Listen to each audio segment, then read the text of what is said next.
Oui, bonsoir. Sur Excel, avec le tableau là, avec des entêtes de colonnes, on va voir deux méthodes de transposition des entêtes. Bon, là, au lieu de faire des entêtes en colonne, là, on va transposer pour avoir des entêtes de ligne. Donc, le rapide pour tout garder, le plus efficace, on se met dans une cellule du tableau, on fait CTRL A, donc le tableau est sélectionné, clic droit, copier, et puis donc je vais à l'endroit de la cible. Je me mets, mettons, en I1 ici. Mais par contre, là, je ne fais pas ni un contrôle V collé normal, mais je fais un collage spécial. Un collage normal, mais un collage spécial.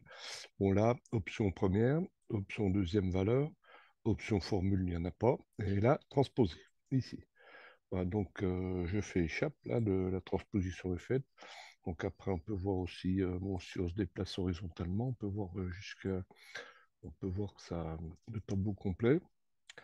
Et puis, en fait, des formats dates ici sont conservés. On va voir l'autre.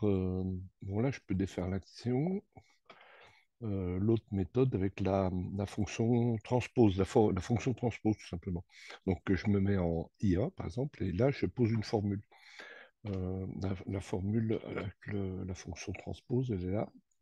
Double-clic. Donc, l'argument, la syntaxe au milieu, c'est le tableau.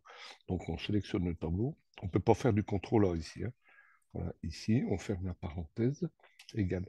Donc voilà, ça a transposé, mais vous pouvez voir une chose, c'est que les dates sont en valeur brute. Les dates sont en valeur brute.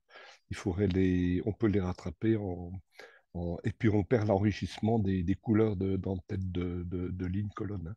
Donc si je sélectionne les dates, je peux les remettre ici. Si je sélectionne les dates qui sont en valeur brute voilà, jusqu'ici, et là, je reviens sur l'onglet accueil et là, je suis en format standard. Je les remets en format date courte. Voilà, bonne soirée.